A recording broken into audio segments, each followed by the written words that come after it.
This is Birchas Kohanim. It's an undertaking. It's a lot. We're not going to finish it in 1 week. I'm not even going to try. Here's what we're going to do. This week we'll talk about the concept of Birchas Kohanim, the idea of Birchas Kohanim. And the Davish will help us, and the clock will go slow enough, we'll finish it. Next week, when we finish this, we'll do the Taich. Yivarech Hashem, Yishmerecha, Yoar Hashem. There's so many very geschmacke pshatim on the construction of the bracha. And the Birchas Kohanim is an interesting bracha. It's 3 psukim, 3 words, 5 words, 7 words. It's 60 oisius, It's brought down that Hini mitata shal shleime, shishim gebedim sabavla. Shishim gebedim means the 60 oisius of Birchas Kohanim. There's an enormous amount of excitement around Birchas Kohanim in general, and also an enormous amount of excitement about Birchas Kohanim in particular. Birchas Kohanim, the particular words of Birchas Kohanim. This is how we're going to break it up.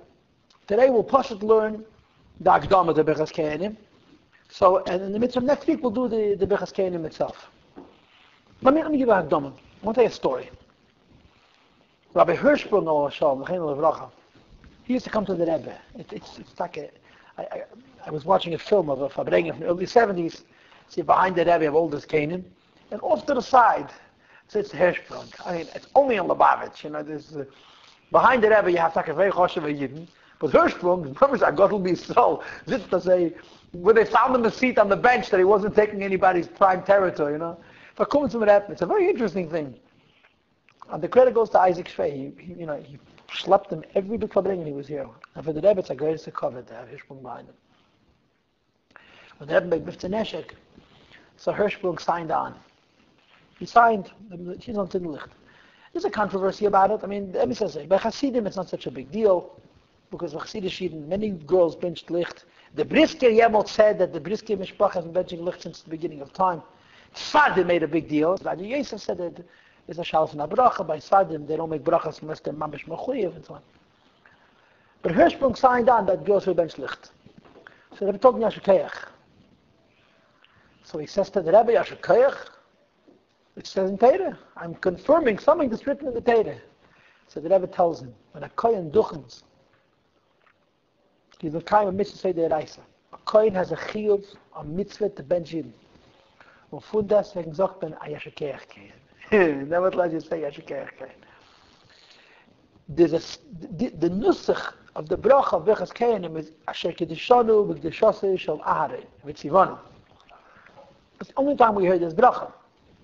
But you should know any time Kohanim did any of the mitzvah of Kohanim, when a Kohen ate karbonis, kachim, when a Kohen ate truma, the lashon of the bracha was Asher Kedishanu v'Kedishasei shel Aharei v'Tzivanu lechel truma.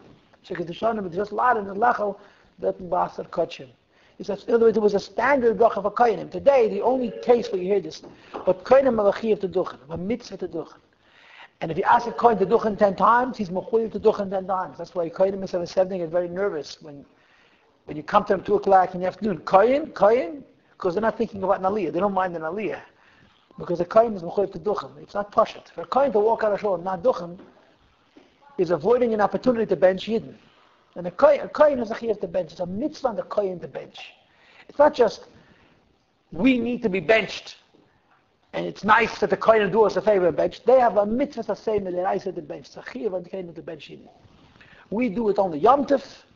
In Yisrael, depending on where you live, they do it either every day or every Shabbos, Kiyadua. But you should know that the Alter Rebbe said 3 things that he didn't implement because he felt he didn't have enough power. Lua Yashacheli, he would implement 3 things. And one of them was duchening every Shabbos and Yom Tov Chutzlaritz. That in the Chutzlaritz they should also duchen more often. Another one is that in Yisrael they should have Yom Tov Sheni Shal Goliath. In Yisrael they should have a 2nd day Yom Tov because Apikaboli is supposed to have. And the 3rd one I never remember, but it's brought 3 things. Alter Rebbe said if he had more power, he would. But one of them was duchening. The idea of Cain and benching Yin. And this is the parsha of this week, Parshas Nasso. So let's start. Hashem says to Moshe, Leimed. Leimed means that he should repeat. David al speak to Aharei, the Albonav and to his children, Leimed, that they should repeat. Case of Aruch was Bnei Yisrael, so they should bless the Jewish people. Amoy lahem, They should speak to them. Now, if we were learning Pshuta Shal Mikra, there's so many extra words here, right? Hashem says to Moshe Leimeh, to say to who? Who's Leimeh? Who should he say it to? To Aaron. The next word is David Alarev Abanim. Who's the Leimeh? So you're going to say that Leimeh is to teach it to the Sanhedrin, that they should know the halachas of Duchening. Leimeh teaches them the halachas of Duchening. And the halacha is David Alarev Abanim Leimeh. Who are in Abanim supposed to say Leimeh? Leimeh, Mistamit, means to their children, the future generations of Kohanim, right? Case of Aruchot Mei Yisrael, so for the Jewish people, Omer Lahem, they should say the following. Now, L'cha'era, case of Aruchot Mei Yisrael should be enough. Omer Lahem are both redundant words. Okay, so Afilim Tim Salema, case of Aruchot Mei Yisrael, Omer, like a lot of the Mefarshim say, that one of the diyukim of Birchas Kohanim is, you can't say the bracha in your own nusach. You have to say the words of the Torah. There's a Masech, you learn Seita. The Masech of Seita, there's a Perek, Ve'elu, Ne'emorim, B'chol Loshen, Ve'elu, Ne'emorim, Loshen HaKedesh. There are many things in Torah that are Zogachzen, that you have to recite. Like the Nusach of Seita, like the Nusach of Vidui by Bikurim, the Nusach of Vidui Meiser, and so on and so on. Krishna, Tefillah. And there's many things that you have to say, B'diuk, Chalitza, V'ansa, V'amra, and by Eglarufa, V'anu V'amru, then L'shav Chasdamah, there's many Zogachzen. So there's halachas which you have to say Dafke the Lashon HaKodesh, and which you can say B'chol Lashon. Case of Aruchot Mei Yisrael, you have to use these precise words. You can't make up your own nusach of bracha. You're going to see it momentarily in the Rashbam. Omer Lahem. So in other words, case of Aruchot means exactly these words. Omer Lahem, and speak. Speak the words to them. But there's a lot of nuance in the way these psukim are structured. We'll get to the Yivarecha next week. Rashi. Yeah. Omer Lahem, K'mei Zachar Shomer. Belaz, descent, which means zogend. Omer Lahem doesn't mean say to them. It means saying to them. Because the correct Hebrew would be Imru Lahem. Imru Lahem means speak it to them. Now, let me advertise. In the back of this pamphlet, there are 3 Sichas of the Rebbe. 3, count them. The first Sicha is really a Siyam Masechta Rosh Hashanah, which is about Birchas Kohanim. The second is a Rashi Sicha on these words, Omer Lahem. And the third is a Rashi Sicha on the V'irachacha, Yivarecha Yari Yisa. Okay? So you have 3 different Sichas. The middle Sicha talks about Omer Lahem. And the Rebbe says, what's the diak Omer Lahem? What's Rashi's concern, Omer Lahem? Omer is a root word. Right? We believe, at least many people believe, that Hebrew has sharashim, root words, right? Like, pick any word. Walk, right? There are many different ways to articulate walk, but the root word is halech, hey lamed chof, right? When you want to say ani, you would say hoylech, ata hoylech, hu heilech, right? Heim hoylchim, right? But ani, halech, is not a word. I, walking, is not a word. I am walking. I am doing the act of walking. Amoid is not you should speak. So you should bless the Kohanim. Amoid, the inyan of speech, lahem to them. Amoid is a shaydish. You understand? Amoid is not a verb. It's the thing of Amira. So Rashi is saying it shouldn't say Amoid lahem. It should say Imnu lahem. So Rashi answers the question by raising another one. Zachar and Shomer are also root words. It doesn't say Zichru es yem Shabbos HaKadshe, Shimru es yem Shabbos HaKadshe. It says Zachar and Shomer. Zachar means the concept of memory, es yem Shabbos. Shomer, the concept of guarding, es yem Shabbos. So Rashi says, just like over there, Zachar and Shomer is acceptable, Omer is also acceptable. So the concept of Omer is, the Torah uses a word that does not denote a verb, a form. It's a root word. So the Rebbe says that one of the reasons it says Omer this way is to indicate that the bracha Birchas Kohanim is tamid. If it will be described as imru, say to them, saying is Shabbos, saying is YomTov, saying is in the morning. But Amoir means even if you make the bracha once, the bracha has a tmidius. The reason it's written in a signame Sharashi is to indicate the constant. Birchas Kohanim is something which is always. You follow? Next, Amalahem, speaking to them, Shukulam Shemin. It's not enough that you bless, people have to hear. Omer, Mole. The word Omer comes with an extra vav. It should have been Aleph Mem Reish. And the Vav indicates, Leitavarcham bebechipaze, do not bench them in haste, or bebeholos, and in chaos and confusion, and lebekavana, with intent, or belev shalom, with your whole heart. The Vav denotes, put yourself in the Birchas Kohanim. Okay? So what do we know about Birchas Kohanim? Again, I'm giving you tidbits of that, the Rashi Sicha. I don't want to look at that Rashi Sicha because that's another whole story.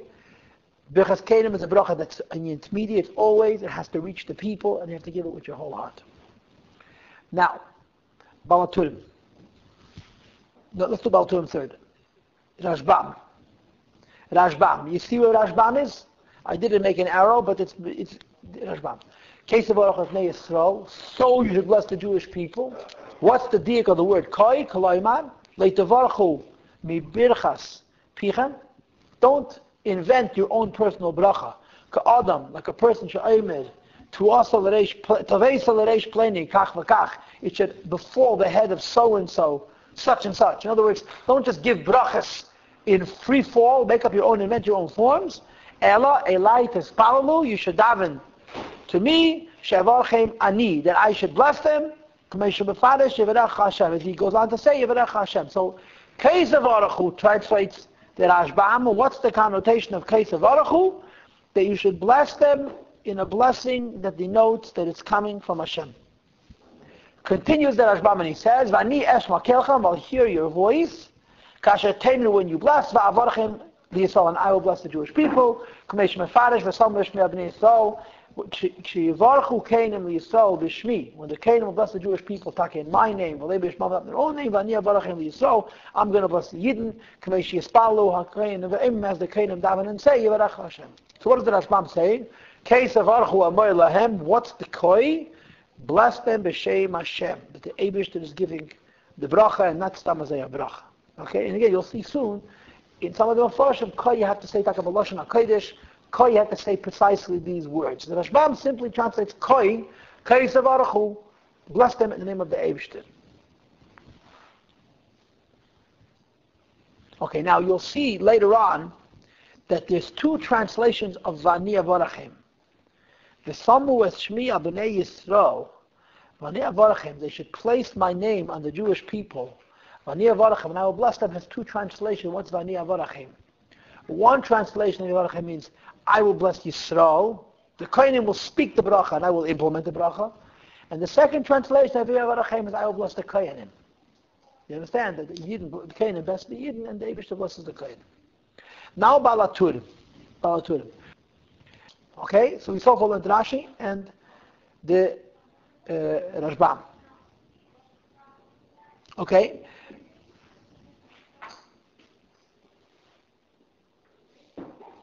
We'll leave the Ramban alone. Baal Haturim. Kesav Aruchu.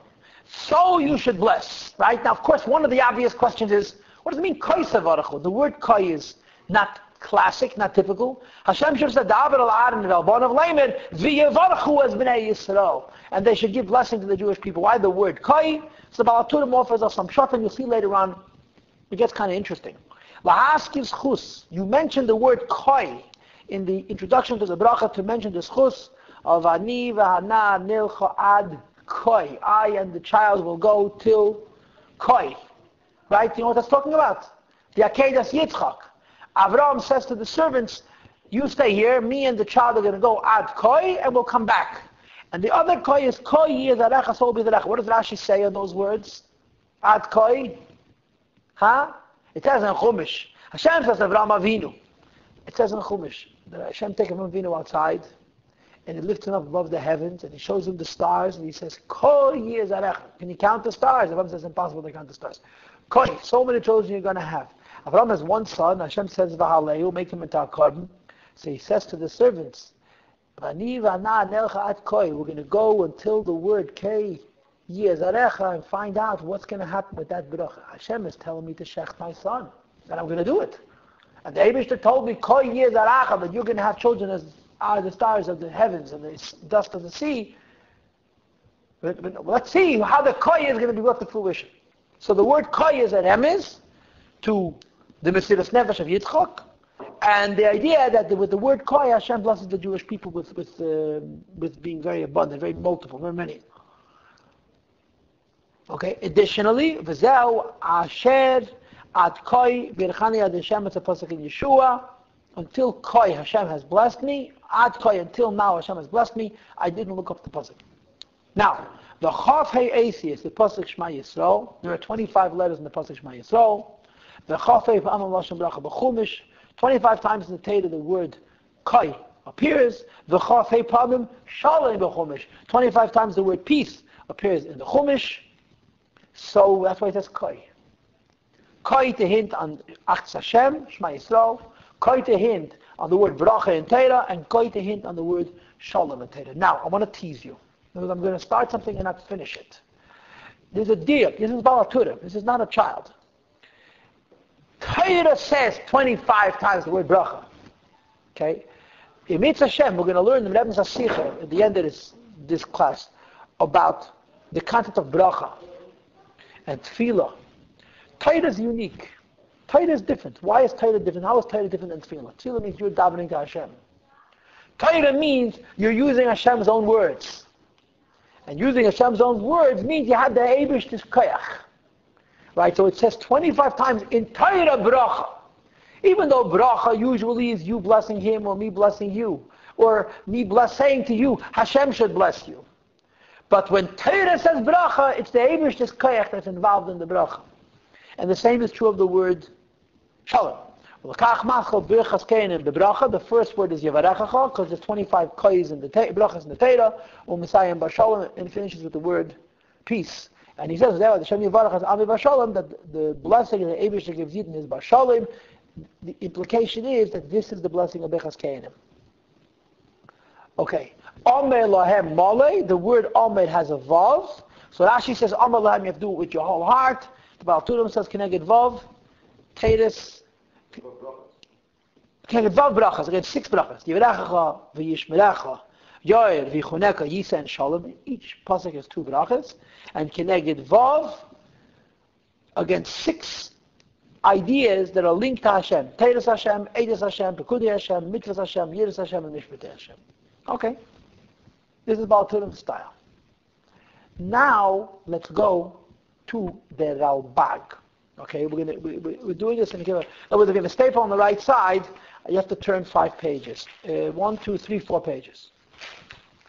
Okay, turn 4 pages, and on the back side, which is page Chaf Aleph, we're going to read the Ralbag. And to be sure, the Ralbag pretty much says the halachas of Birchas Kohanim. You're being pushed the dinim and the gemaras about Birchas Kohanim. Okay? Which page is Ralbag? Page Chaf Aleph, the first arrow. Okay, second line from the top. Case of Baruch Yisrael. He translates Koi as the Gemara does. The halacha. It's a lema b'zeh halash and shalosh ma'kodesh. Case of Baruch Yisrael, you have to bless in Hebrew. Not only the Rashbam said, in the name of Hashem, it's the best in Lashon Kodesh. The reason for this is, if you'll copy and translate this structure to a different form, different language, the kavana will be lost with the balbel, and it will be entangled and confused. And therefore, koi means in Hebrew, Lashon HaKodesh. Now, I want to mention something tangential. There's a very interesting Rambam. I don't know the source of this Rambam. In other words, I don't know if there's a source for it in Shas. The Rambam in Hilchos Tefillah asks, how come the Anshe Knesset Hagdela made a Siddur? You know what his answer is? His answer is that Al Pi Halacha, there's a mitzvah say to daven. According to the Rambam, the mitzvah say to daven every day, once a day. But you have to daven in one language. Doesn't matter which, but one language. And it has to be a lucid, it has to be a crystallized language, a proper language. You have to speak in a clear language. It says Rambam that in the time of the Anshe Knesset Hagdela, languages were becoming entangled, confused. There was no longer pure tongue. Every language had a little bit of other languages in it. So a Yid no longer knew pure, absolute Lashon HaKodesh. So the Anshe Knesset Hagdela wrote the Tefillah Lashon HaKodesh, because davening doesn't have to necessarily be in Lashon HaKodesh, but it has to be in one language. So I'm not necessarily saying that the Ralbag is saying the same thing, but there's a similarity between these ideas. The language has to be pure. Another thing, back to the text, we're doing Ralbag now. Turn 4 pages. There you are, page Chafalef. 4 lines on the top. Kai also means of Hashem on Fedish. They mention Hashem's explicit name. Shenem of Shmi. You have to put my name, Al B'nai Yisrael B'nai Avarachim. And the Ralbag Pasha teaches us a few dinim, and we'll do this quickly. Ukvan is by it. It's been discussed. Shezei Sabrach Hiba Amida. That duchening has to be standing up. V'mashenem V'ashes Kisav it's written in Chumash Eile Yamdu Levarech. That when you give a brach, you have to be standing up. This is a Gemara in Seder. In bebracha if in that blessing, diktika teira shetia ba'amida, the teira indicates it has to be standing up. Kol shekain b'zeis habracha lema'alas, certainly the blessing of Birchas Kohanim, which is very special, has to be done standing up. And additionally, Kvanas Ba'ar Mashakodim has already been discussed, that in addition to saying the bracha in Hebrew and with the shem on the Fedish and ba'amida, that you have to say it with your hands raised. Nesiyas kapayim. Sha'arin beidach ba'el mayed nesiyas kapayim. He blessed the Jewish people with his hands raised. Sh'lem as it's written, vayisa an instead of Allah vayvarachem, he raised his hands. Okay? Well, the fish is shezah adiba nemel yachad la'adna. One of these words is spoken to Ad and to his children. Lamadlu, so we learn shebetar echad yezei sebracham him. They should all use the same form. Well, zeh yischuyev. It teaches us to say Birchas Kohanim and nesiyas kapayim. Just like Aaron HaKohen raised his hands, all Kohanim should raise their hands as well. Ella, but there's a distinction. And that is, most Kohanim, when they duchen, raise their hands above their heads. And the Kohen Gadol was not allowed to raise his hands above the head plate. B'chlal, he wasn't allowed to lift his hands. So most Kohanim blessed like this. And the Kohen Gadol blesses like this. He's not allowed to go higher than the tzitz. And the reason is because the tzitz has Hashem's name on it, and if you're lifting your hands higher than the tzitz, it's from kfira and so on. Okay, so how many details in halacha did we just have? How many details? Hebrew, with Hashem's name, standing up, and you have to raise your hands. Now go back to the Rabbenu Bechye. In other words, turn your page back to page Chavtes. Okay, page Chavtes, Case of Arachas B'nai Yisrael. He's translating the words Koi Sevorachas Bnei Yisrael, Al Derech HaPshat. What's the place? Rabbenu Bechye. Go backwards. There it is, right. The one that's at the scribble on it. Page Chavta. Doing now Rabbenu Bechye. Kei Sevorachas Bnei Yisrael, Al Derech HaPshat. What's the simple translation of the word Koi? A concept like this you should bless. This is also a pasuk in Parshas Tetzaveh. Also by Kohanim, the word Koi is used. And I must say again, the use of the word Koi is curious. It does deserve our attention. It's not a typical form in Torah. So the Rabbenu Bechye says the pshat of Koi is this idea should be the structure of your bracha. V'al derech ha-medrash. You listen, you read me? V'al derech ha-medrash. What does the medrash say? What's such case of Aruchu? It says the medrash, Masal lahem HaKadosh Baruch Hu abrachas l'kohanim b'matana. Hashem gave the Kohanim the power to bless as a gift. Sheheikeach b'yadin l'varach HaYisrael. They have the power to bless the Jewish people. I know a Jew, Hashem Yedevelt, that he came to the Rebbe told him to bless Kohanim. That Zen bench in Yidden, it says you're a priest, you have to see to bless Jews. So whenever he would go, he would say, Yivrecha Hashem Yishvanecha. You thanks to him. Reminiscent of Avraham Avinu. What does it say about Avraham Avinu? Veheyei bracha, sagt Rashi, ha-bracha mesuris b'yadcha, levarach mehem mishatetz levarach. Hashem gave the power of bracha to Avraham Avinu. It's a koyach that the Eibishter has, and he gave it to a human being and says, you have the power to bless people. You know, like you have in the Gemara, that Hashem has 3 mafteches. A maftech of panasa, a maftech of children, a maftech of chiyas amesim. And there's a concept of Hashem giving the maftech. You know, he gives al Yoah Navi the maftech of children, or chiyas amesim, and geshem, like you have in the Tanakh. The Eibishter gives the power of bracha. Avraham Avinu can bless. Says the Torah, case of Aruchu. I am the word koid, he knows that Hashem is saying, here is the power to bless. The Eibishter gives the power to bless to Kohanim. Masal lahem HaKadosh Baruch Hu abrachas l'kohanim b'matana. Hashem gave the power of bracha to Kohanim. Sheikeach b'yadam. They have the power of levarach Yisrael to bless the Jewish people. And he says a very interesting kvetch, not a kvetch, another nice little gedank, pshetel. The fish also lives lahem above esamatnes kohuna. The Kohanim are going to get 24 gifts. Ve'im zu, on top of that, ve'yei beracha, they have the power to bless. Hein esem v'chamisha, that's 25, and that's the Rebbe's. Koiz levarechu, with the power of bracha, your gifts are around it 25. Claim im Birchas Kohanim esem v'chamisha. With Birchas Kohanim, you have 25. Right? And then he brings the Gemara. This is the same in Ralbag. Dosh Razal Kesav Baruchu b'Tasiyas Kapayim. Raise your hands.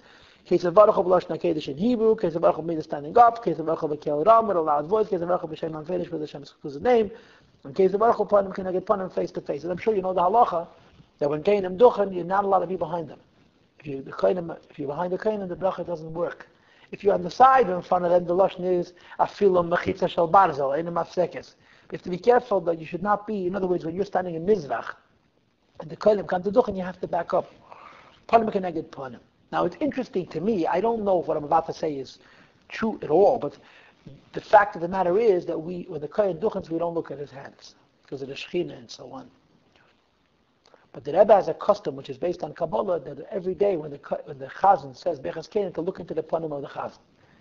And I think that this is, and the Parshas Dika level, this is this panim keneged panim. The din is that the Kohen has to face the crowd, but you cover it with a talus, with a tznius, and one of the Sfarim says, a bracha is chal, when you don't see the bracha, the ein bracha sheida al dov hisalom in ha'ayin, and so on. But when the Chazan is saying, Bocheinu b'bracha b'shaloshes b'teira, you could look at the Chazan. So you want to be panim keneged panim. The Rebbe had a custom. It was one of those things that the Rebbe did. It was Kabbalistic. That was very boilet. This is not a halacha. It's Kabbalah. So first of all, the Rebbe was close enough to the front that he could turn his head and see the face of the Chazan. Mashenis, if you can't see the face of the Chazan, at least look in the direction of the Chazan. Look at the direction of the Chazan. I heard from a Yid that a Chassid whom he knew was a Gefit Api Kabbalah used to get up from his place, walk to the front of the shul, and stare into the Chazan's face.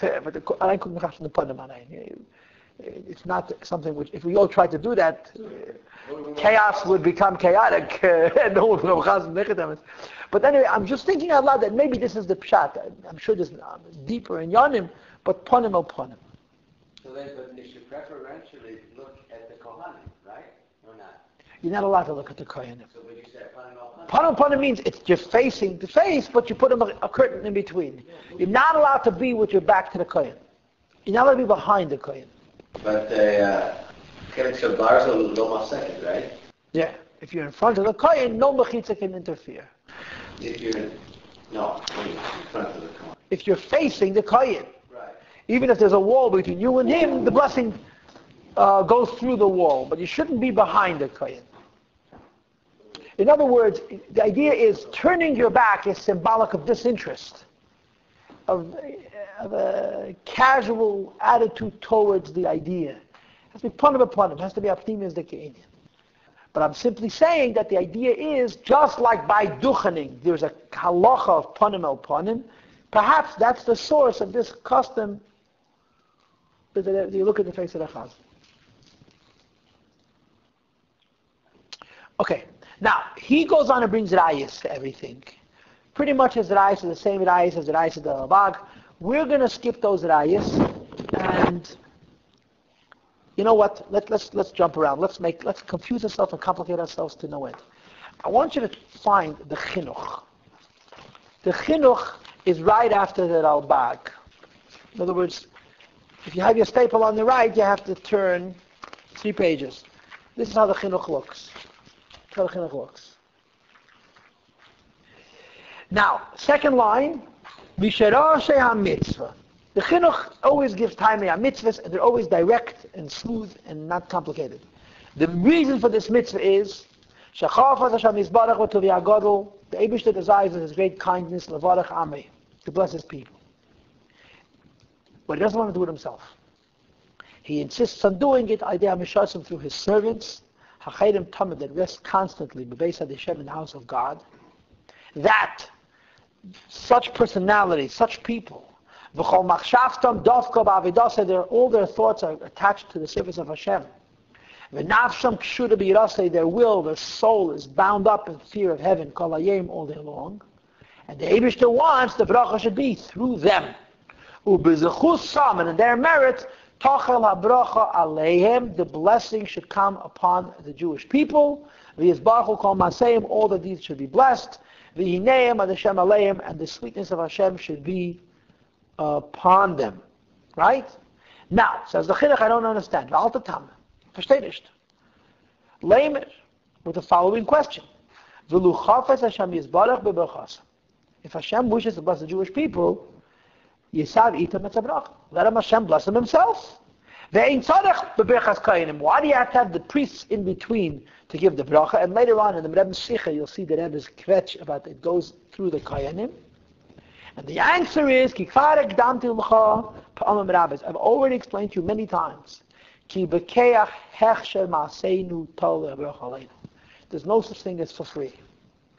Everything the Eibishter gives requires hechsher ma'aseinu, a certain aspect of hachana and preparedness and investment from our part. So a bracha, Hashem can give a bracha, yeah, but He doesn't want. He wants dafka should come through us. We have to make a keli for the bracha, and in this case, the blesser, the kohen, has to make himself a keli to give the bracha, because Hashem says He's not going to give without the kohen creating the channel, the conduit through which the blessing manifests.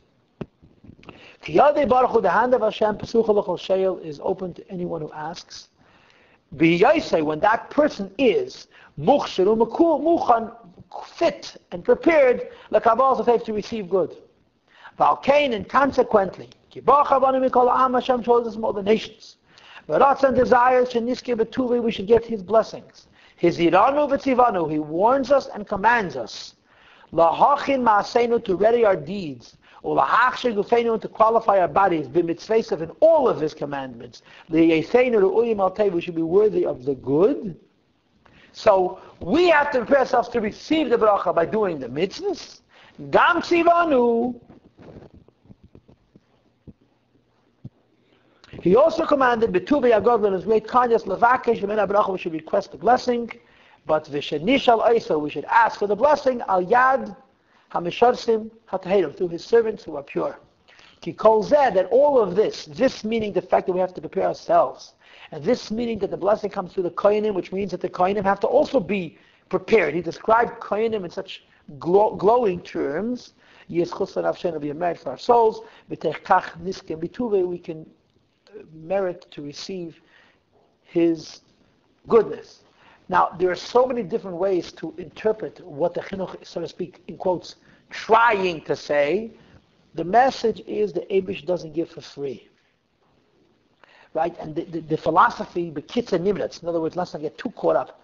The philosophy to this is very simple. The problem is not Hashem giving. Hashem's giving is effortless. The problem is us getting what Hashem gives.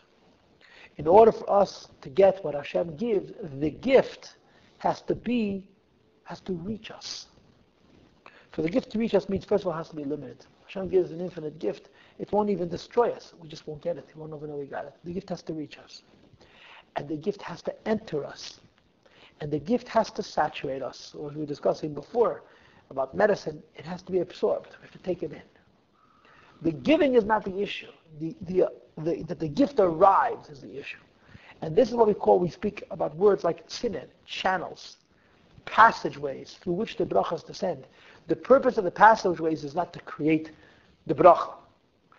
The purpose of the passageways is to translate the bracha into a form that arrives to us, and we're able to partake of it. Says Chinuch, when it comes to this particular bracha, Birchas Kohanim, the channel is people. The Kohanim act as the conduit for the bracha of the Eibishter. Of course, they're not giving the bracha themselves, like the Rashbam said, they're giving the Eibishter's bracha, but it has to come to the Kohen and their worthiness, and it has to arrive to us and our worthiness for the bracha to be effective. So that's the uniqueness of Birchas Kohanim. Comments and questions? Let's go back to the Rabbenu Bechye now. Now, I'd love to do this. What did we learn so far? What did we learn with the Rashi? Rashbam, right? About Haturim. We learned a pshat. The Eibishter's bracha when it comes to the Kohen. The Kohen's kavanah has something to do with the Eibishter's bracha. Yeah. It's difficult to understand. I know. Came with Malcolm because his kavanah is essential in the bracha. The question is, the Eibush always gives a bracha. So the Kohen seems more an obstacle than a... Exactly, that's precisely the point. The Eibush is as to the Kohen. Yudel B'Sovsky is like gesund and stark, right? When you think of Yudel B'Sovsky, it's a Jew we know in 770. What do you think of? When I think of Yudel B'Sovsky, I think of one thing.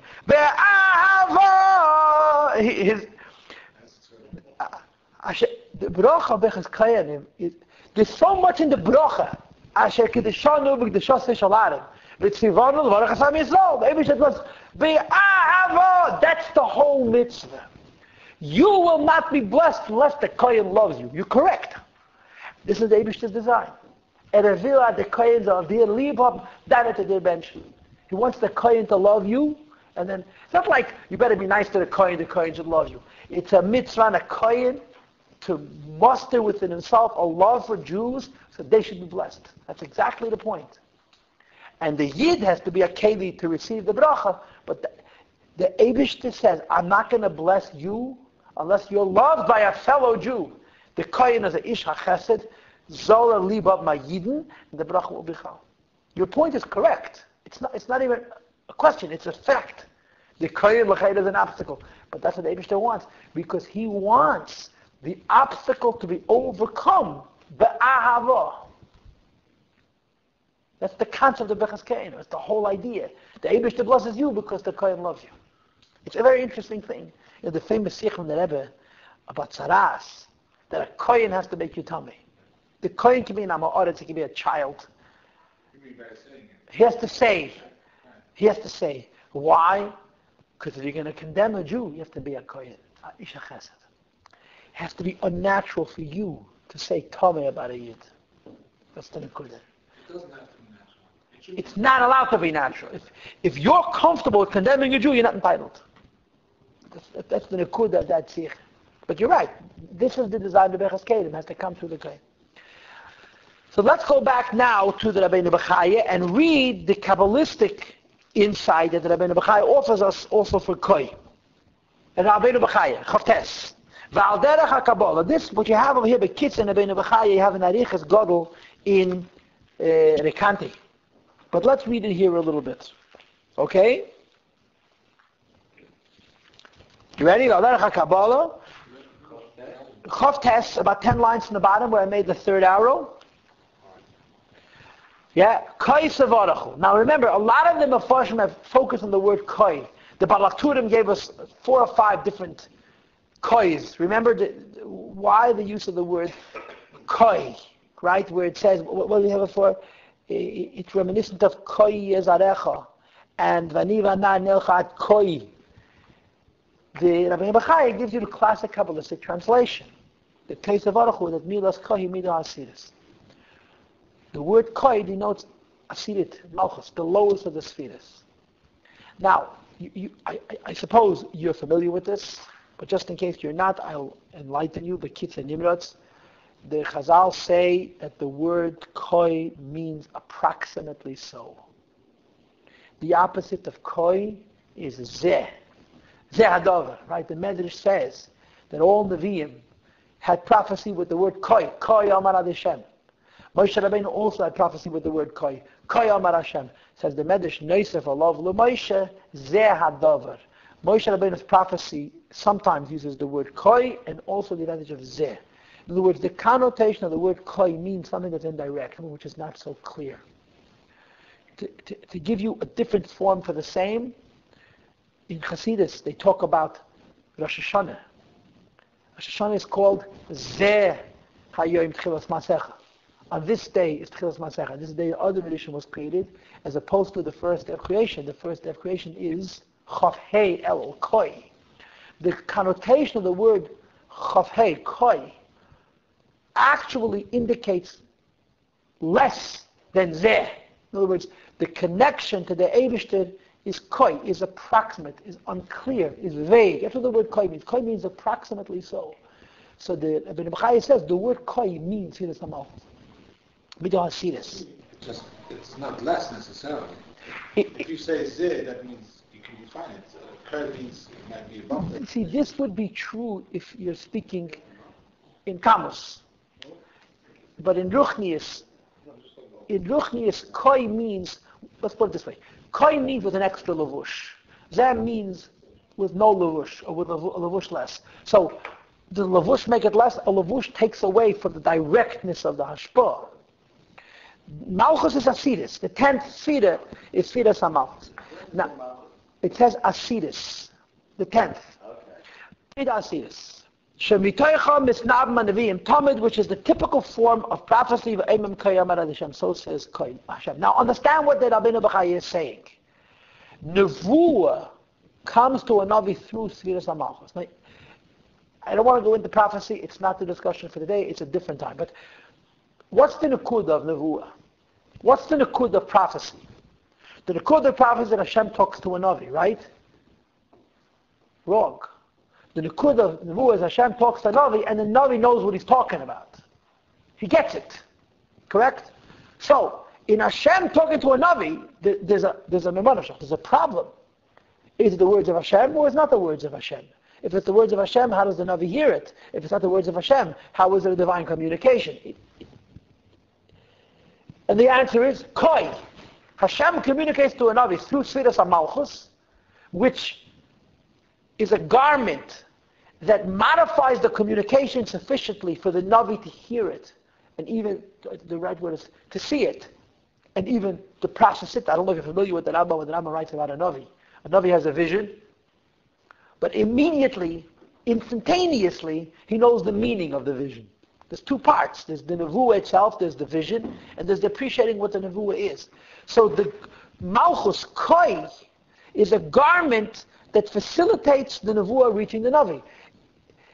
Does it make the communication less or vaguer? Of course. But it's the only way. Hashem speaks and we don't hear.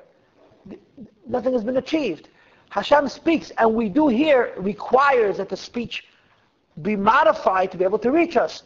The word that is used, the idea that is employed to explain how the Nevuah reaches us is Koi, Malchus. It acts as a screen, so to speak, Koyachol, which somehow affects the Hashpah from the Eibishter, and the Navi should get it. And it modifies it. It lessens it. And Hashem says to the Kohanim, Koi Savarachu. Your blessing should be Koi. Kaloima. This means Tamshichu Abraha Midas HaChesed. Bring down the blessing from Midas HaChesed. Chesed is of course not Malchus. It's higher than Malchus. She Midas Shal Koyin, which is the Midah of a Koyin. Elo Asidis to the 10th Sfira, which is Malchus, and the blessing will arrive to us in this world through Malchus.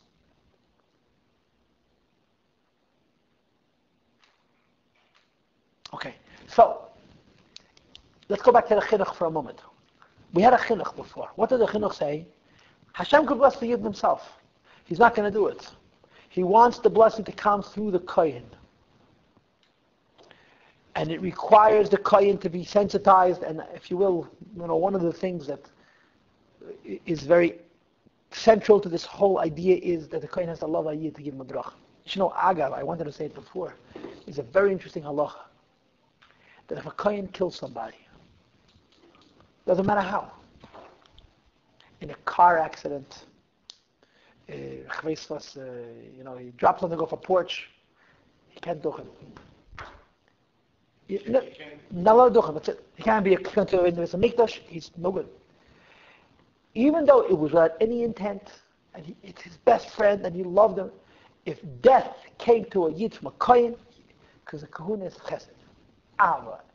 Notwithstanding that there was no ill intent, this is a din in Shulchan Aruch, it's a halacha in Rambam, that a kohen who's brought death to another Jew, doesn't matter how indirect and how unintentional, is possible. Because the inyan of a kohen is chesed and ahava. So let me provoke you. Okay? Now when I provoke you, that means I elicit a response, but... The Kohanim didn't go to war. Huh? The Kohanim didn't go to There was a kohen that was called a Mashuach Mulchama.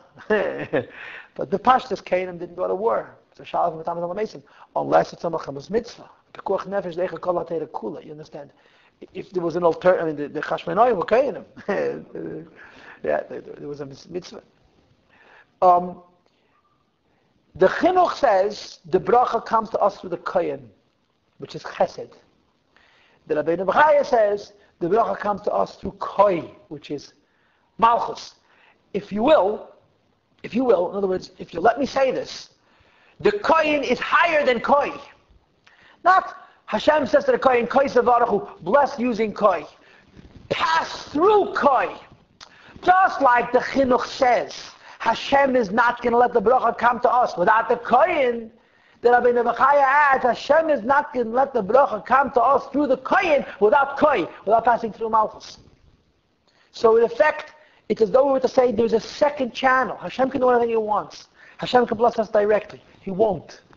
He wants the bracha to come to the Kohen, which is Chesed. Koi Sevarechu. But the Kohen also has to bless through Koi, through Midas HaMalchus. You'll see later on the significance of this idea. Okay? Now, 4 lines from the bottom. I skipped a little bit. Umepnei shemidas Koi midas adin haros. Back to the Chinuch. No, I'm continuing to Rabbenu Bechye. Oh, you didn't realize I turned back? No, I was in. I just turned 40 again. Okay, so this is what you want to say. Umepnei shemidas Koi. Since Koi, which is Malchus, the midas adin, Rafa, it's taka. Malchus is judgment, but it's softer judgment. Now, in fact, midas adin Rafa usually means more muffling, more concealing, more obstructionist. Hamanahegez as Yisrael, which is what governs the Jewish people. But v'hiklula b'rachamim, it includes rachamim, and I believe that the pshat over here is that when the Kohen blesses with Koi, it includes rachamim. Koi by itself is din. Because Hashem says to the Kohen, Koi Savarachu, you're chesed, and I want you to bless through Koi, to use Kabbalistic form, you're sweetening the judgment of Malchus. That Malchus should have an aspect of Rachamim to bless the Jewish people. Sorry, I was just... Yeah. 4 lines in the bottom. Did you cover the Hayachorena? No, I skipped that part. Oh, you skipped that. Yeah. Okay. Lefichach says Rabbenu Bechye, therefore, Kishamalek HaKadosh Hu Avraham says, Kei so will be your children. It's an event of Rachmanis. Now, people, think about this. You read Mefarshim, and a lot of Mefarshim say things that sound so arbitrary, so pshetish. A pshatel. Why do you say koi? What do you mean why say koi? Because it says in the Chumash, koi yezaracha. Because it says in the Chumash, Vani v'ana nilchat koi. Remember that? The Haturim said, one of the commentators we read before, why do we say koi savarachu? Because it's reminiscent of Hashem's blessing to the Jewish people. Koi, so will be your children. Says the Rabbenu Bechye, it's not a pshetel. The fact that the Jewish people are blessed comes from the madrega of koi. Now, koi, malchus, by itself is gevuras. When the Eibishter says koi yezaracha, that means that into these gevuras is bringing rachamim. That's the pshat koi savaracha bnei Yisrael. In other words, koi is malchus. But when the Eibishter says koi savaracha, you're sweetening malchus. And it's the same idea. Koi yezaracha, the abundance of the Jewish people is from malchus, which is called Knesset Yisrael. But how could koi give a bracha? Koi is dinim. And the answer is that when the Eibishter says koi yezaracha, he's bringing rachamim into dinim. So the correlation between koi and koi is not just a word. It's an idea. Malchus by itself is judgment. Whenever the Eibishter blesses, he sweetens the judgment of Malchus. Let me share with you a Zohar, which is brought in Chassidus. The Zohar describes the wheel of fortune. Who invented the wheel of fortune? Reb Shimon Bar Yochai.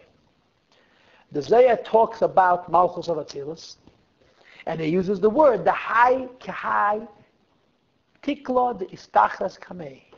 That means like a wheel which is spinning before him. That's the translation of the words. The high tiklo de istachas kamei, like a wheel which is spinning before him. How does the wheel of fortune work?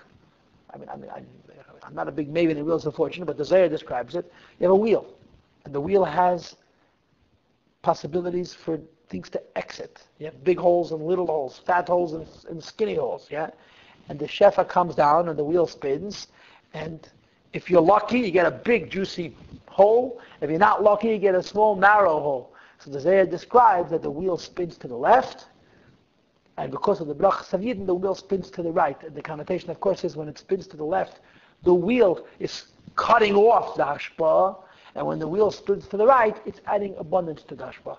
But the point, of course, is there's a wheel. A wheel means that the brachas that come down to this world go through a channel. The channel is necessary. Because if the channel wouldn't exist, it would flood us. We couldn't handle it. But you want the channel to be a channel that focuses and limits that we should get the hashpah appropriately, and it should be blessed. What don't you understand? But he doesn't want to do that. He doesn't want to do that. No, but there's a reason why. And the reason essentially is because there's no for free. In other words, the idea is there are esses. Why are there esses? For him? For us. And Malchus is the point of meeting between man and Elokus, and Malchus is din. And it's our duty to sweeten it. And when we sweeten it, Malchus gives us abundance, and if we don't sweeten it, Malchus gives us a bitter pill. And nothing is going to come to us nicht verdient, unearned. And this is what the Rabbenu Bechye says. Now the Rikanti elaborates on this point very much. I mean, the real fortune, what's the idea? It's in Arichas. It's in Kutas Amayim. Look it up, Maimonides. Look it up yourself. The Arichas is that there's such a thing called Say Chedesh and such a thing called Say Tesvis. Right? Hashem made a covenant with Noach that he's never going to destroy the world again. There's always going to be a flow. And this is called Derech HaTeva. Derech HaTeva keeps things going. But Derech HaTeva has a tendency, has a possibility for cruelty. It's part of the program. Part of nature is that some years going to be too much rain, part years going to be not enough rain, too many storms, too few storms, and so on and so forth. It's all built. This is the ebb and flow of creation. The chiddush is you can change it. You can be tesefes, you can add something to this measured and, so to speak, in a way unpredictable tivius through avoida. You are spinning the wheel the other way to affect a greater bracha. And in the language of this... What I want to understand. In other words, is our action... Always. Affect, no. In other words, does our action affect the wheel? That was my question. Not in its spinning to the left, but yes, in its spinning to the right. That's what the Zohar describes it. I'm sorry? No. So the pshat, koi savaruchu means, listen to me people, the blessing is passing through koi. Sweeten it. Because koi by itself is din. So again, I want to repeat my thought. The Chinuch says that the bracha is coming only through the kohen. The kohen is midas of atzilus. The Rabbenu Bechye says it has to come through Malchus. Malchus is gevura. Malchus is judgment. Sweeten the Hashem says to the kohen, sweeten the judgment so that there should be a bracha. You follow? You follow? The Rikanti explains this barichas. So we have to continue turning pages. Put your staple on the right and count 1, 2, 3, 4, 5, 4. Page Reish Samachei in the Rikanti. And you'll see it's mamish the same notion. I mean, Merverika the same notion. More or less the same idea. Page Reish Samachei.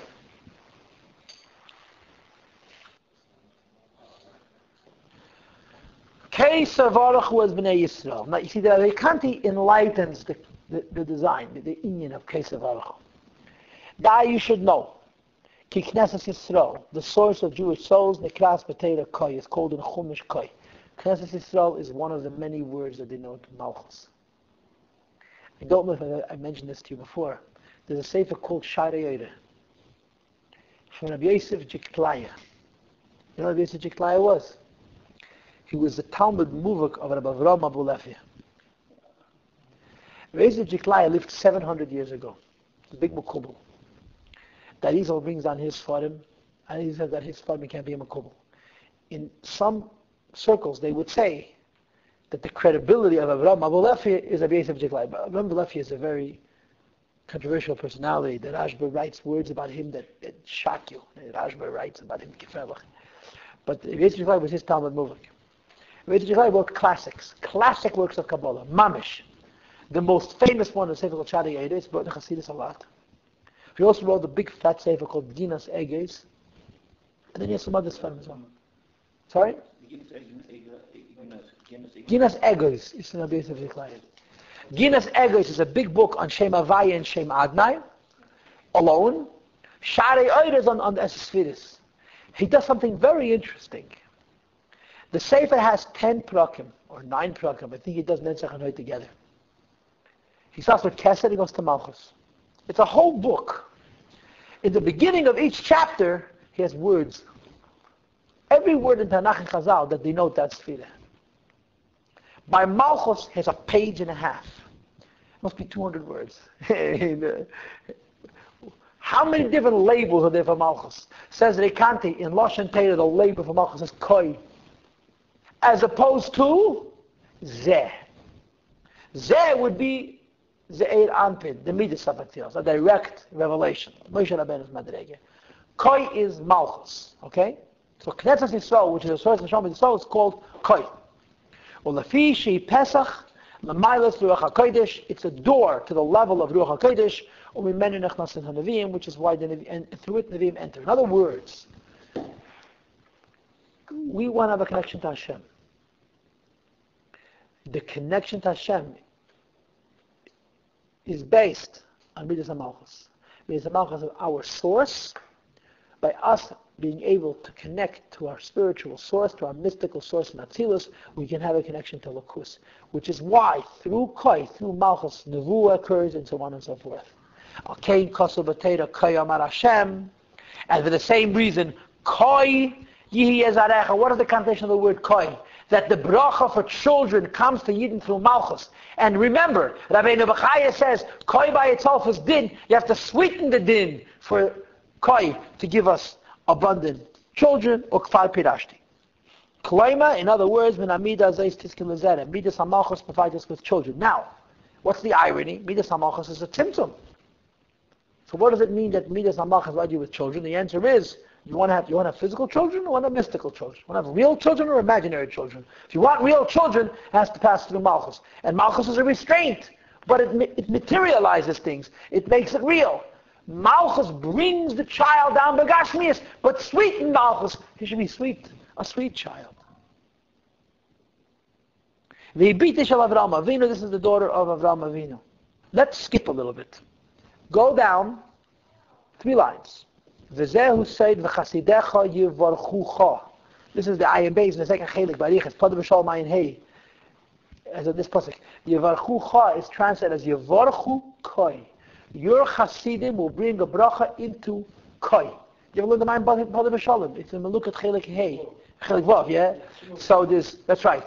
So there's several madreges. There's tzaddik, there's yosher, there's chassid. Chassid is higher than any of them. Chasidecha, the madrega of chassid. And don't forget, to mechol v'urachal ish chasidecha goes on koyanim. Koyanim are people of chassid. Chasidecha yivarchu koi. They bring a bracha into koi. Koi by itself is malchus, which is mitzumtzum. The koyin who's higher than malchus can bless koi. Kimidas chasidus yilhamshach ad koi, to bring the chassid until koi.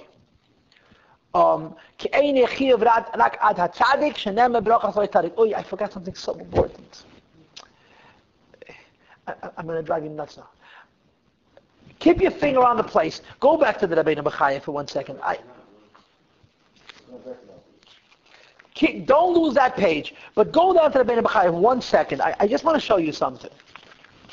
The whole I ruined the whole setup.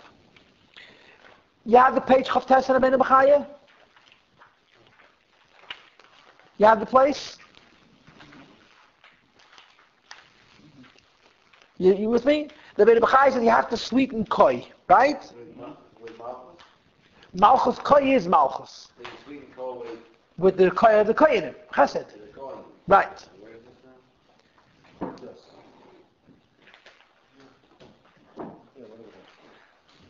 Now, lefichach, 3 lines from the bottom. Kisha Kodesh Baruch Hu Avraham Koi Yezaracha. What does Koi Yezaracha means? The blessing of children is going to be abundant, and it's going to pass through Koi. It was considered Rachmanis, even though Malchus, Koi, is Gevura, the bracha, the Eibishter makes Koi into Rachamim. Shenemar, as the Pasuk says, Vayachshaveh haloi tzedakah. Right? Now, there are 2 words. Tzedek and Tzadik.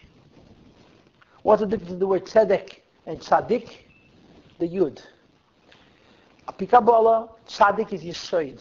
Tzadik, Yisoid, Olam. Yosef is called Yosef HaTzadik. Yosef, there you go. Tzedek without the Yud is Malchus, which is why Tzedek is usually a denotation of Gevura. Tzedakah is also Malchus. Tzedakah as opposed to Tzaddik. The Hasidus that's associated with this is that there's 2 mitzvahs. One is tzedakah and the other is Mils Chasadim. Tzedakah means to give charity. Mils Chasadim means to help a person get on his feet, give a person a loan. So the Chazal say, tzedakah is laniyim, and gamach is bein laniyim, bein lashirim. So Malchus, tzedek, is only laniyim. Gemil's chasadim, which is zah, is bein laniyim, bein lashirim. So tzedakah means Malchus. Tzedakah taiches and Rabbenu Bechye. Tzedakah is gevuris. But in this case, because Avraham Avinu was the Eibishter on behalf of Avinu was mamtik, sweetened, koi. So tzedakah, which is also Malchus, is also sweetened. You understand? Tzedakah is Malchus. There's a deal. Rabbenu Bechye uses the word tzedakah. Tzedakah is Malchus. That Malchus is also sweet. And now, al derech hadrush, I'll say, and this you can disagree with me, because it loy lamed vav is the 6 midas. 6 times 6 is 36. Vayachshaveh loy tzedakah. Into tzedakah you bring loy. You understand? Just like koi yezaracha means your mam shechita koi something higher. Vayachshaveh loy tzedakah. Avraham zamuna vayachshaveh loy tzedakah. You're bringing loy into tzedakah. So getting back to the Rikanti now, if you flip back to the Rikanti now.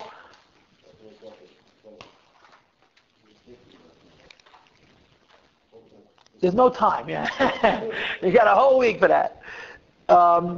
He does this. Normally, Chasidus, look at the words. Einei chiyuv rak ad hatzadik. Page A Samachay. Please help him out.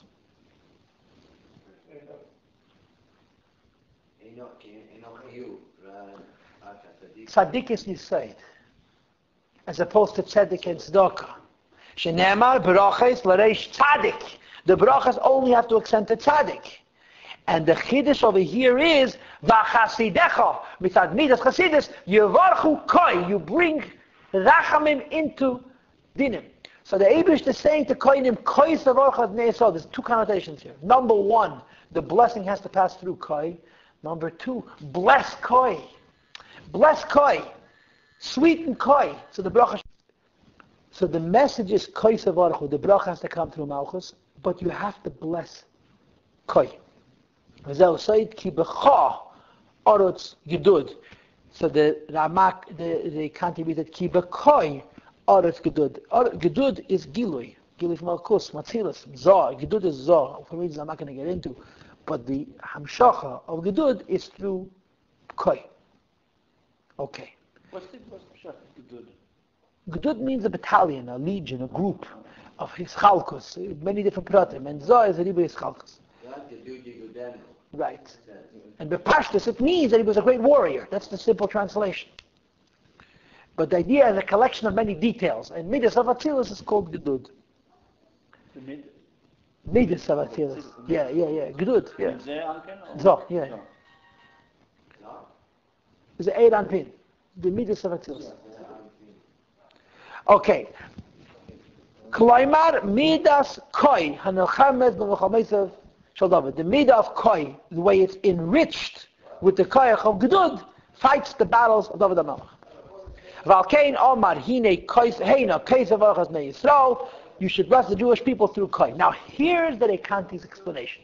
Klaimar, what's the big deal? Why do you have to have Koi as a part of the event of a bracha? He's out of a midah that's nikah. Be careful. There's a midah called koi. You cannot bypass it. You have to use it. Because if you leave koi alone, what is malchus by itself? Malchus by itself is judgment, reduction, less. The Eibusha says, koi savadahu, blessed, enrich koi, that koi should be a blessing. Pen te male afachema. Because koi mal... Sorry? Hizaru, be careful, beware. The midas hazayis, this midah nikas koi, which is called koi. Because if you leave it alone, pen te male afachema, it'll become angry, and judgmental, and critical, and destructive. Mimidas hapachad v'gavura, from the attribute of pachad and gavura. Because koi, when left to its own devices, is a midah of gavura. Ki oz, and then he amachareves medinas, it destroys nations, umashlachas makas, and it brings all kinds of afflictions. B'chol bnei ha'elam. V'al kein tamshichu eleha racham mebrachas. Let the blessings and the mercies pass through malchus. Sweeten malchus. Pentach le'elam, it shouldn't destroy the world. And in addition, kadei shegam atem tizbarachem b'bechye. It should be blessed, and you should be blessed through it. Based on the flow of blessings that it gets from what's above her, this is how it governs the world. Enough. So how many different translations did we have? How many different insights we have to the word koi? Koi savarachu. What does koi mean? Koi is aracha. Ad koi, 25 times bracha in the Torah, 25 shalom in the Torah. We have a whole bunch of different insights. The message is, Birchas Kohanim is a high bracha that flows through the channels. And you have to be careful to bless the channels. Now if you gotta go, you gotta go. But the class is not over. Let's go to the end. Okay, now what we need to do is like this. We're going now to the first Sicha. Okay, in the back of the book, after the Likutei Torah, I have 3 Sichas. This shouldn't take much more than 5-6 minutes. This is the last page. Page 37.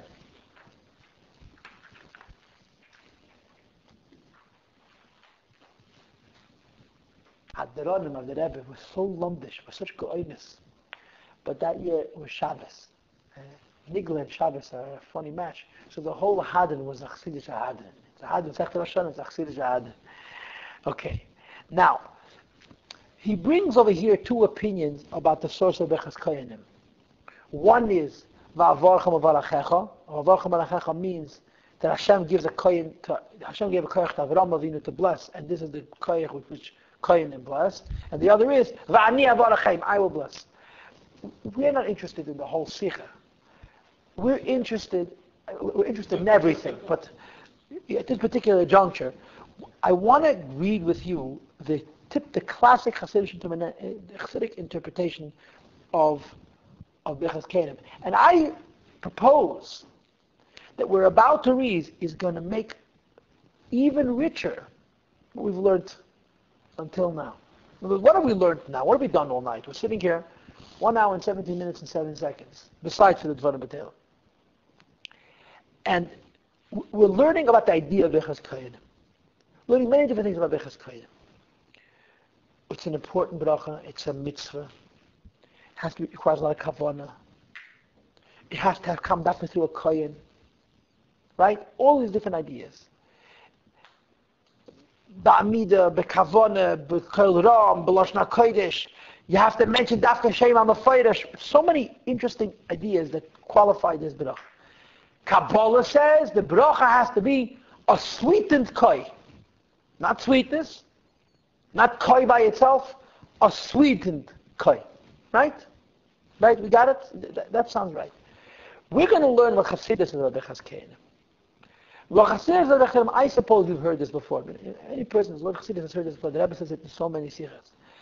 But perhaps what we're about to read is another form of this same blend. You want to include Malchus Koi in the bracha, but you want to sweeten it. There's two-sidedness here. The bracha is not just coming from a place of rachamim. It's not just coming from a place of judgment, of restraint. It's a combination. So look at the last words of page 37. Behegdem ahevdel. The Rebbe is going to explain to us what Birchas Kohanim is by first prefacing the distinction shebein bracha. Turn over the page, flip the page. Shemevarchem is planning when you give a person a bracha litfila. No, not flip the page. Just turn over the packet. To prayer. Shemespal lemavuri daven for a person. What's the difference between giving a person a bracha and davening for a person? These are two distinct ideas. One is you come to a person and give him a bracha. Another person, you come to a person and you daven on his behalf. This is called in Chassidus, the sugya bracha and tefillah. It's in 100 Marmarim. Bracha is lashon brecha. The word bracha means a brecha. Brecha means a pool, a collection.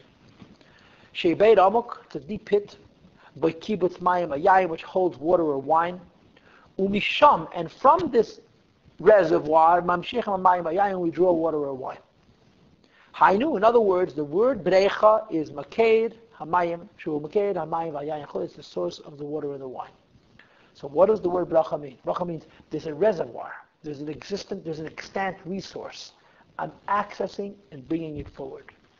Bracha, the word bracha is the lashon mavrich, shepirusha hamshacha, to draw down. B'hainu, she'inyan habracha, the concept of a blessing is lahamshich etadavar, to bring something down from a higher level to a lower level. But there's a catch. When you bring down a blessing from a spiritual world to a physical world, you're accessing an existent resource. You're not creating a new one. It's as if you were to say, we all have a spiritual bank account. The Eibishter makes deposits. But the deposits that Hashem makes are ruchnius. Bracha means to withdraw and to translate those brachas from a spiritual form and bring it down to a material form. You're not creating a new energy. You're tapping into it. I'll tell you a nice little story. There's a Yid I know, a very sweet neshama, a very chassidish, a very special person, who has many brachas from the Rebbe. There was a period in his life when he was very wealthy. And unfortunately, that was, the operative word is was. He was nudging the Rebbe for Ashiras for years, and the Rebbe gave him brachas. And then he lost everything. And he came nudging the Rebbe once more brachas. And the Rebbe again gave brachas. But the Rebbe told his father on one occasion, you should know that these brachas may take a while, he shouldn't lose his faith. And they're still waiting for those brachas. He had so many brachas.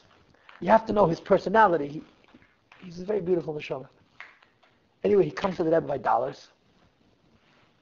The Rebbe gives him a dollar bracha v'atzlacha. And he says to the Rebbe, I want to cash in my brachas. But he says in Yiddish, ich will eincashen the brachas. The Rebbe looks at him, those eyes that could penetrate stone. The Rebbe takes $1, gives him a second $1. Amen. Zol mekuyim v'en bepeil. Amen. It should be realized in actual fact. Simple words. So he came to me, B'shas Maaseh. I was learning with him then. So Maaseh 15 years old. Yeah. What's the Havana? The Rebbe gives him a bracha. When he gives him a bracha, the bracha should happen. Because sometimes you have a bracha, it doesn't come down. Because the word bracha means to bring down and translate from spiritual into material. So, bracha means bringing it down from the spiritual to the material. So first of all, you have to have the ability to translate it properly. And second of all, the blessing has to be in the resource. Blessings are not creating new energies. They're accessing existent ones. If a person doesn't have the bracha in their resource, a bracha is not going to help. If God forbid the person was not destined to have children, a bracha is not going to help. Because bracha means tapping into their spiritual resource. Their bank account doesn't have that. Tefillah means creating a new resource. Bracha means tapping into the existent resource and translating it from a spiritual to a material condition. Shekol zeh, I'm reading inside now, all of this, harayu b'seder hishtalshelus, is within the restraints and order of hishtalshelus. Zay say meres, in other words, she'abracha me'eles rak, when is a blessing effective? Kasher adover yesh nikvar b'mekere. We're learning the Sicha. When the blessing is in the right place, is in the source, you can bring it down. That for some reason the blessing is not coming down. Page 37. The bracha helps to bring it down. So brachas are interesting. You're not creating anything new. You're accessing a spiritual reservoir and bringing it down, right? And the magic, the gift of the bracha is to bring it into the physical world. Skip the next paragraph, go to ach. The idea is, it doesn't create anything new. To draw down, that means to schlep down, the idea of the blessing, from its spiritual source. So what's the good news about a bracha? The good news about a bracha is Hashem's already given it to you. For some reason it's not reaching you. And the bracha translates it. What's the bad news about a bracha? If Hashem hasn't deposited it into your spiritual bank account, you'll never be able to get it. You listening? Right? Next page, next column. Mashenk and Tefillah. As opposed to prayer. In Yana, the idea of prayer, he means, let a will be created, a new will. To create a new will, or create it. Translates Chassidus, a new desire. Gam davar, including such a thing that is chadash nu, shalei haya b'hamakin. It's not in the root. A bracha means Hashem has given you a blessing for children. Chas v'shalom, the children are not happening. Bracha creates the children. Tefillah means, God forbid, you were not given a blessing for children, and you're creating a new entity in the spiritual realms that the possibility for children should exist. But lachein me'elas tefillah, which is why prayer is effective. It is a decree against something which is negative, which we transform into good.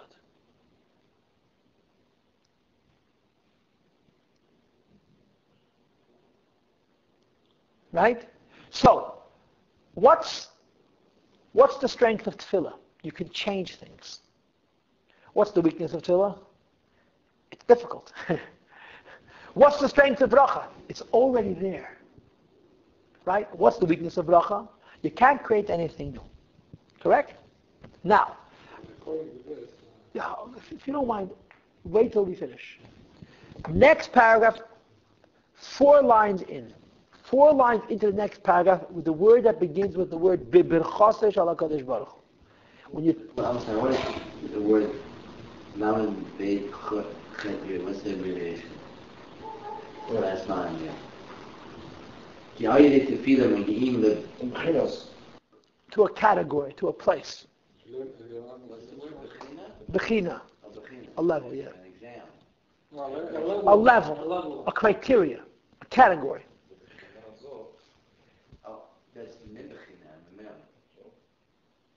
The root of it is second paragraph, second column, 4 lines in. The blessing of Hashem. Doesn't have any limitations. Yesh be'berchasei, there is in his blessing gam ha'mayla shebetefillah, also the advantage of tefillah. Like afhi, and also the blessing of Hashem. Mekoyach alahavi inyan chadash, can create something new. Shalei hoya b'shar shemekere shalam mizbarach, which is not in the root of the source of the one who was blessed. That means to say like this.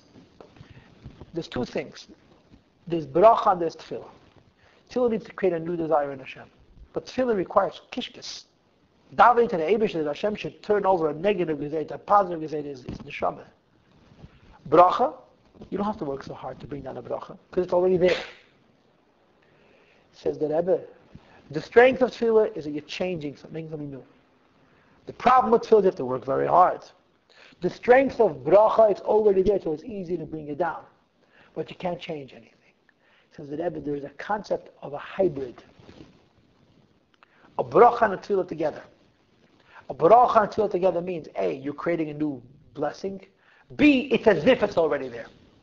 When he davens that Hashem should change the gezeidah, he doesn't know if the Eibush is going to answer him. When a yid gives a bracha, the blessing is already present. You have to bring it down. It's there. The hybrid of bracha and tefillah is what? To create a new thing that will surely happen. It's as though it's already been deposited. You're davening for Hashem to create for you a new blessing, a new tziner, a new channel.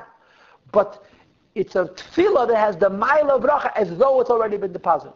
When one yid blesses another, he can only bring down what's been deposited. When the Eibishter blesses, his blessings is the power of prayer.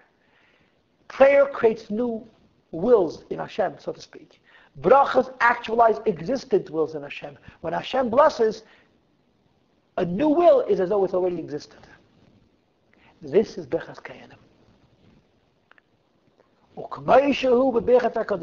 Just as it is in the blessing of Hashem, Kain hu gam bechas Kain. That's the idea of bechas Kain. Bechas Kain is mitzvah. Hashem commands the Kain bless. So it's a blessing. Blessing means it's already existent in the resource. Hashem commands, He's empowering the Kain to bless. That's right. When the Kohanim bless, doing it on Hashem's behalf. So to speak, that the emissaries of the Eibishter, when they bless, Hashem is blessing, which is the blessing of Hashem. What's the blessing of Hashem? Creating a new will as if it's not new. Changing a person's destiny in a favorable way with such sureness that there's no question that their destiny will be changed. This is Birchas Kohanim. So a Kohen gives a bracha. The first thing is a Kohen is giving a bracha on Hashem's behalf.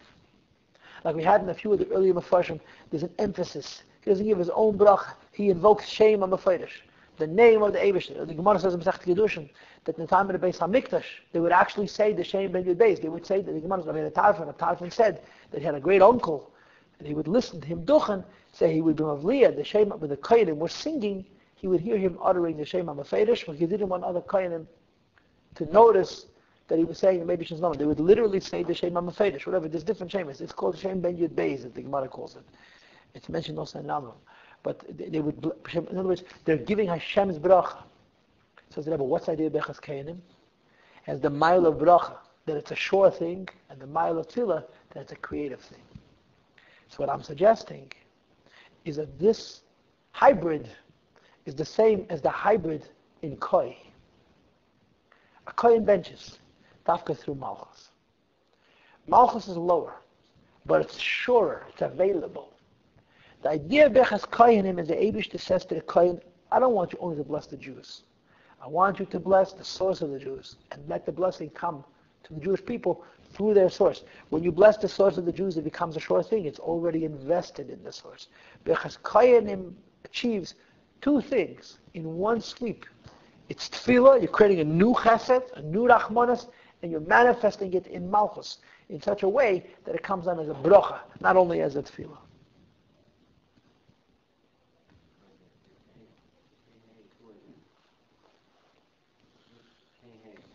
Harehu. Okay? So what do we learn today? Want to be honest? Nothing. But I finished something. What we want to do now we want to learn Taka Yevarecha Yor Yisa, the types of the words. Yevarecha Hashem v'yishmerecha, Yor Hashem v'yishmerecha, Yisa D'Shem Panav V'Lechas V'Shalom. And you should know. Why do you learn when you can't understand? Huh? We can't understand what we learn by we learn. Why, going too fast? No. You got to advance and then you understand what you learned before.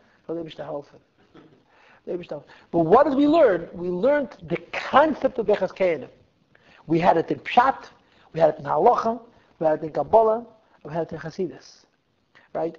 And I guess we could say that the constant in almost all of the Perushim is that the Eibishter insists on giving us a bracha through a channel. Or to say it more correctly, to bless the channel. The Yevarecha Yor Yis is fascinating. You know what's fascinating about it? Because it's a situation where all the Mefarshim converge. Beginning with Rashi and ending with Chassidus and everything in between, they're essentially all saying the three paragraphs, Yivarecha Hashem v'yishmerecha, which is the lowest level, Yor Hashem Panav Elecha v'Yichaneka, which is the second level, Yisad Hashem Panav Elecha v'Shalom, they all say essentially the same meaning. It's fascinating to see how tight it. Everybody says it in their own way. They're saying supposedly different things, but if you think about it, they're saying the same thing good. Next week, everyone's got to bring a friend.